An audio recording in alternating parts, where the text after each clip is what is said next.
அன்பு நேயர்களுக்கு கனிவான வணக்கம். அதிமுகவின் உட்கட்சி விவகாரத்தை தேர்தல் ஆணையம் விசாரிக்கலாம். எடப்பாடிக்கு தொடரும் பெரும் பின்னடைவு. அதிமுகவினுடைய உட்கட்சி தொடர்பான விசாரணையை தேர்தல் ஆணையம் விசாரிக்க கூடாது என எடப்பாடி பழனிசாமி தரப்பானது நீதிமன்றத்தில் இடைக்கால தடையை பெற்றிருந்தது என்று நீதிபதிகள் சுப்பிரமணியன், அருள்முருகன் இவர்கள் முன்பு விசாரணைக்கு வந்த மனுவை விசாரித்த இவர்கள், தேர்தல் ஆணையம் உட்கட்சி தொடர்பான விசாரணையை விசாரிப்பதற்கு எந்தவிதமான தடையும் இல்லை, தேர்தல் ஆணையம் மிக விரைந்து இதனை முடிக்க வேண்டும் என தீர்ப்பளித்திருந்தார்கள். மேலும் இது எடப்பாடி பழனிசாமி தரப்புக்கு பெரும் பின்னடைவாக பார்க்கப்பட்டாலும் கூட அவர்கள் உடனடியாக உச்சநீதிமன்றத்தை நாடுவார்கள் என்று கூறப்படுகிறது. மேலும் இதற்கான நகல் அவர்களுக்கு கிடைக்க வேண்டும்.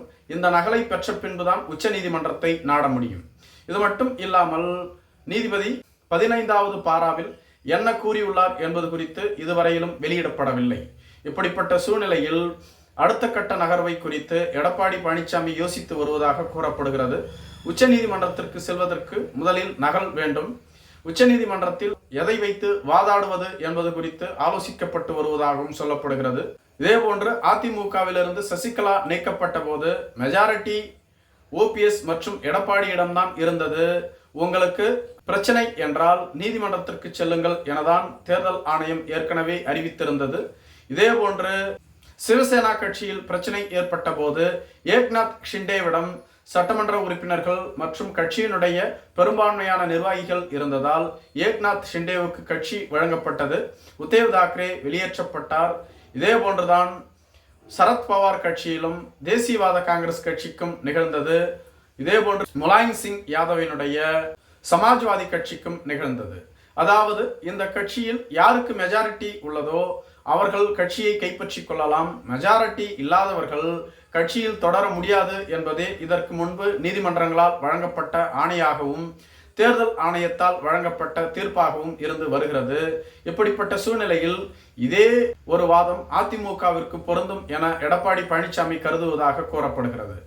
மற்ற கட்சிகளுக்கு மெஜாரிட்டி உள்ள போது அவர்களுக்கு அந்த கட்சியை கொடுத்த போது அதிமுகவினுடைய 99% நிர்வாகிகள், சட்டமன்ற உறுப்பினர்கள், மாவட்ட செயலாளர்கள், பொதுக்குழு உறுப்பினர்கள், செயற்குழு உறுப்பினர்கள் என அனைவரும் என்னிடம்தான் உள்ளார்கள். அப்படி இருக்கும்பொழுது கட்சி எனக்குத்தானே சொந்தம் எனவும் கேள்வி எழுப்பி வருகிறார்.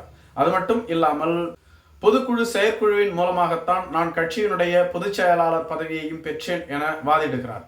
இது ஒருபுறம் இருக்க, அதிமுகவினுடைய சட்ட விதியின்படி அக்கட்சியினுடைய அதிகாரமிக்க பதவியான பொதுச் செயலாளர் பதவிக்கு வரக்கூடியவர் அக்கட்சியின் அடிப்படை தொண்டர்களால் நியமிக்கப்பட வேண்டும் என்பதுதான் அது. வேறு இந்தியாவில் உள்ள எந்த கட்சிக்கும் இது போன்ற விதி இல்லை.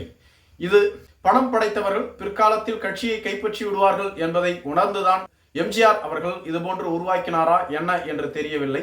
மக்கள் செல்வாக்கு மிக்கவர்கள் தான் தலைவராக வேண்டுமே தவிர அதிமுகவில் மக்கள் செல்வாக்கு இல்லாத பணம் வசதி படைத்தவர்கள் அதிமுகவை கைப்பற்றி விடக்கூடாது என்பதனால்தான் இது போன்ற ஒரு பயலா அதிமுகவில் உள்ளது. இதனை வைத்து பார்க்கும் பொழுது எடப்பாடி பழனிசாமிக்கு இது பின்னடைவாக இருக்கும் என்று கூறப்படுகிறது.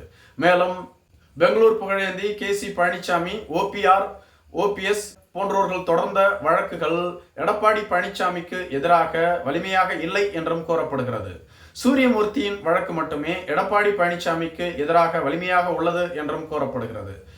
சூரியமூர்த்தி மட்டும்தான் எடப்பாடி பழனிசாமிக்கு எவ்வாறு நீங்கள் இரட்டை இலை சின்னத்தை ஒதுக்கினீர்கள், எதை வைத்துக்கொண்டு அவருக்கு வழங்கப்பட்டது என்பது போன்ற கேள்விகளை எழுப்பியிருந்தார். மேலும் பெரும்பான்மை பெற்ற ஒருவருக்கு சின்னம் ஒதுக்கப்பட்டதாக தேர்தல் ஆணையம் அளித்திருந்தாலும் கூட இரட்டை இலை சின்னத்தை ஒதுக்கியது செல்லாது என்று அவர் வழக்கு தொடர்ந்திருந்தார். இதுதான் தற்பொழுது எடப்பாடி பழனிசாமிக்கு மிகப்பெரிய சிக்கலாக பார்க்கப்படுகிறது. நன்றி.